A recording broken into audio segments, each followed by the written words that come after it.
l'écosystème marin du courant des Canaries. Madame la conseillère technique du ministère des Pêches et de l'économie maritime de la République islamique de Mauritanie, Monsieur le représentant de la FAO en Mauritanie, chers membres du comité de pilotage, au comité de suivi des activités du CCLME, chers invités, je suis vraiment heureux de me retrouver avec vous pour donner suite à l'une des recommandations du 6e comité de pilotage du projet qui vient de se tenir juste il y a quelques jours à Dakar. Ce comité de pilotage s'est tenu du 2 au 3 février 2016. Après l'analyse diagnostique transfrontalière ADT, qui nous a permis d'identifier les problèmes transfrontaliers prioritaires, le plan d'action stratégique devrait nous aider à résoudre ces problèmes pour assurer une gestion durable de l'écosystème du courant des Canaries. Cet écosystème est vital pour 64,5 millions d'habitants, avec une longueur de côte d'environ 5400 km, une zone économique exclusive de plus de 2 millions de kilomètres carrés. Et cet écosystème recèle des ressources très variées, avec une forte productivité qui supporte des captures d'environ 2 à 3 millions de tonnes. L'évaluation des biens et services effectuée suivant une méthodologie innovante fait état d'environ 11 milliards de dollars en ce qui concerne les biens et services fournis par cet écosystème. C'est dire l'importance de cet écosystème et la nécessité de sa préservation. Cela fait maintenant plus d'1 an et demi que nous travaillons conjointement avec les 7 pays pour élaborer le plan d'action stratégique suivant une approche participative. Cela veut dire qu'on s'est déjà réunis à l'IMROP le 24 novembre 2014 au niveau du comité de suivi des activités au sein de la Mauritanie, mais on s'est également réunis dans tous les pays du CCLME pour procéder à ces consultations. Nous avons achevé là un travail important qui est le plan d'action stratégique qui, avant d'être soumis au Fonds mondial pour l'environnement, doit être signé par les 7 pays. Le comité de pilotage qui vient de se réunir à Dakar a fait un tour de table pour demander aux différents pays les procédures idoines pour sa signature. Je crois savoir que le Sénégal, qui a ouvert les travaux par le biais de son secrétaire général du ministère des Pêches, nous a assuré d'une signature des soumissions du document. Et les autres pays nous ont indiqué leur disponibilité pour assurer la signature. La Mauritanie a demandé la consultation de son comité de suivi des activités du projet CCLME avant d'entamer la procédure de signature. Aussi, c'est dans ce contexte que cette réunion a été convoquée pour permettre aux différents acteurs de discuter et de partager les réflexions sur les actions et les activités à conduire. Nous aurons l'occasion de présenter de manière exhaustive l'état d'élaboration de ce plan d'action stratégique et j'espère qu'au terme de cette journée, des avis pertinents seront formulés en vue d'aider à la finalisation du plan d'action stratégique du projet CCLME et à sa signature par la Mauritanie. Juste avant de terminer, encore une fois, je voudrais remercier les autorités mauritaniennes et la représentation de la FAO en Mauritanie qui nous accompagne par son soutien continu. Je vous remercie. Des pêches et de l'économie maritime, Monsieur le directeur des aires protégées, représentant du ministère de l'Environnement, Monsieur le coordonnateur régional du projet Protection du grand écosystème marin du courant des Canaries, Mesdames et Messieurs les membres du Comité national du suivi des activités du CCLME en Mauritanie, distingués invités, Mesdames et Messieurs, c'est avec un réel plaisir que je viens au nom du directeur général de l'Organisation des Nations Unies pour l'alimentation et l'agriculture, FAO, Dr José Graziano da Silva, participer à cette cérémonie d'ouverture de la consultation nationale du comité de suivi en Mauritanie sur le processus d'élaboration du plan d'action stratégique du projet sur la protection du grand écosystème marin du courant des Canaries. La phase actuelle du projet, qui a débuté le 1er avril 2010, est financée conjointement par les Fonds pour l'environnement mondial, les pays de la région et les partenaires. Sa mise en œuvre est assurée par la FAO et le Programme des Nations Unies pour l'environnement, le PNUE.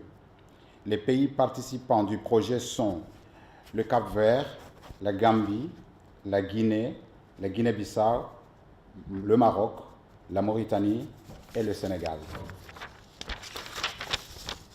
L'objectif du projet est d'aider ces pays à réunir les connaissances et à renforcer les capacités afin d'établir des mécanismes adéquats de bonne gouvernance pour gérer de façon durable le grand écosystème marin du courant des Canaries.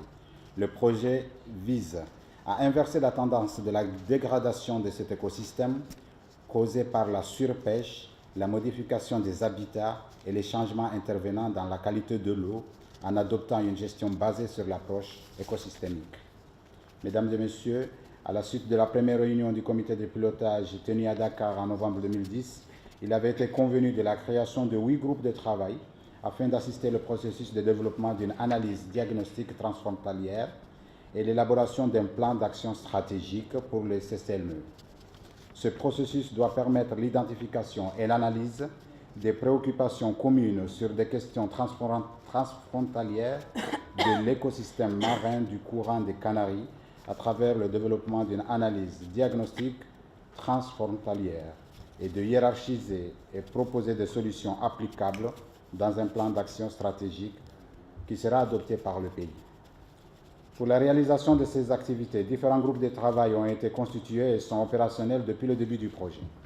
En accord avec le programme de travail du projet, le dernier groupe de travail, qui est celui de l'action stratégique, a été constitué et s'est réuni 2 fois. Lors de ces réunions au Sénégal et au Maroc, le groupe de travail a passé en revue les problématiques transfrontalières identifiées dans l'analyse diagnostique transfrontalière et les résultats de l'analyse de chaînes de causales pour formuler les propositions suivantes sur la vision du plan d'action stratégique, un projet de déclaration pour chaque problème transfrontalier identifié dans l'ADT, des objectifs de qualité écosystémique, des objectifs spécifiques et des actions ont été proposées. Madame la conseillère, Mesdames et Messieurs, cette consultation nationale, qui est la seconde après celle de Nouadhibou du 14 novembre 2014, est donc l'occasion d'impliquer toujours les parties prenantes nationales dans l'élaboration du plan d'action stratégique du CCLME. Vos commentaires sur ce projet de plan d'action stratégique qui vous a été transmis seront présentés et toutes vos préoccupations sur le plan d'action stratégique prises en compte. Permettez-moi, avant de terminer mes propos, de remercier les autorités de la Mauritanie, et en particulier le ministère des Pêches, le ministère de l'Environnement, tous les deux impliqués, pour leur appui constant dans la mise en œuvre du projet et dans l'organisation de cette rencontre. Je remercie également l'unité régionale de coordination du projet CCLME pour la bonne conduite des activités planifiées et exécutées au bénéfice des pays membres. Je souhaite plein succès à vos travaux et vous remercie de cette aimable attention.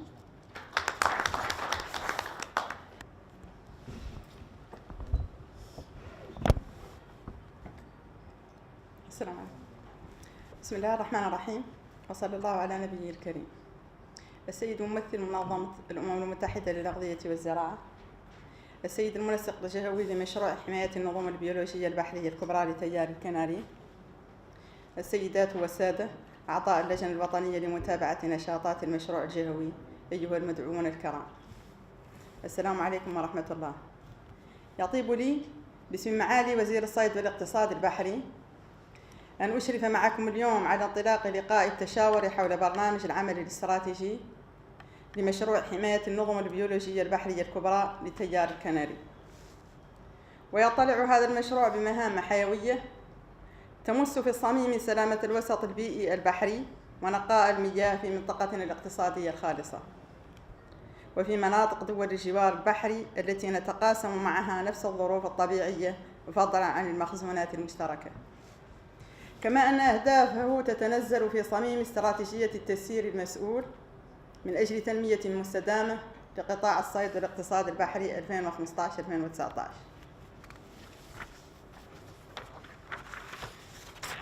السيدات والسادة، تمثل الوثيقة المطروحة للتداول بين أيديكم مسودة برنامج عمل يشمل الدول السبع التي يغطيها هذا المشروع ومن ضمنها بلادنا، وقد حرصنا على أن يتم عرضها على اللجنة الوطنية لمتابعة نشاطات المشروع لمناقشتها وإثرائها بما يخدم أهدافنا الاستراتيجية ويعزز التعاون الإقليمي في مجال حماية الثروات البحرية والمحافظة على محيطها البيئي.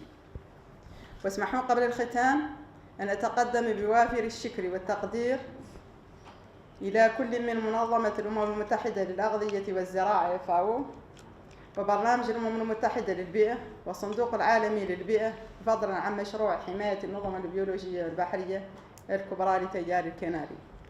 وعلى بركة الله أعلن باسم معالي وزير الصيد والاقتصاد البحري بافتتاح لقاء التشاور حول برنامج العمل الاستراتيجي لمشروع حماية النظم البيولوجية البحرية الكبرى لتيار الكناري، متمنية لأعمالكم النجاح والتوفيق، والسلام عليكم ورحمة الله وبركاته.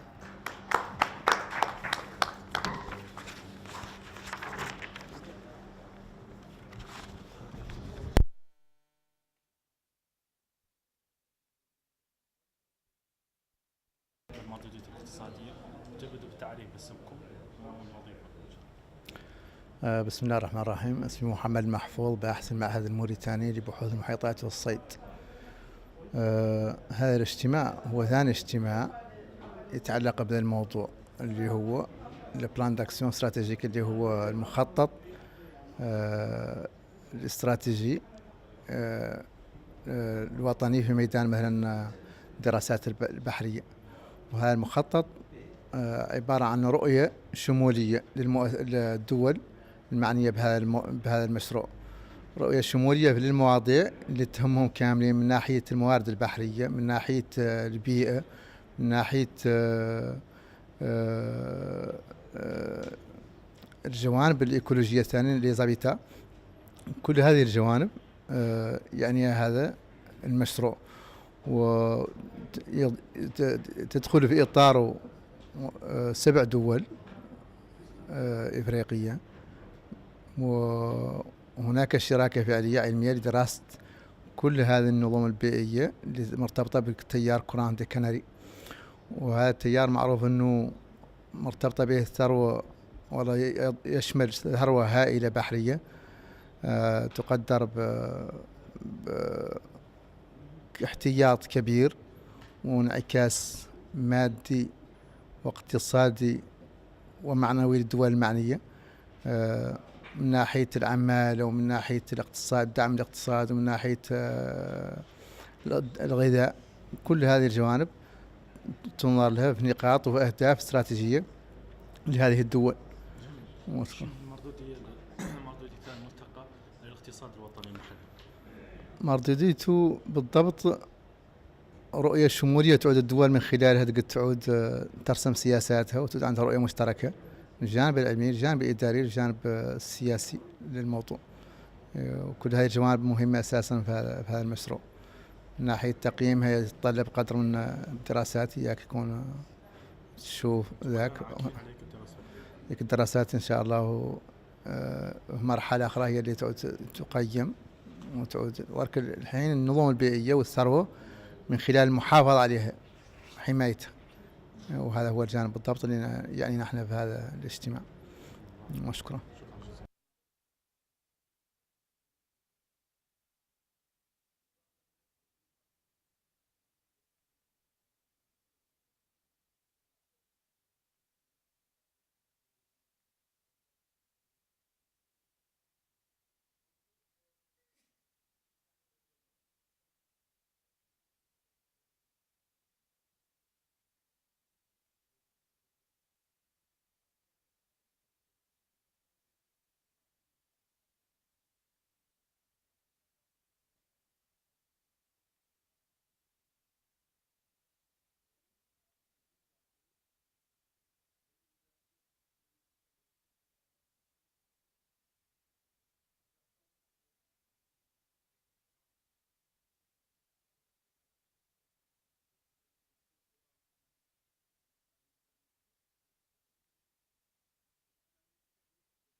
Les populations sont souvent marginalisées, vulnérables et très dépendantes de l'activité de pêche.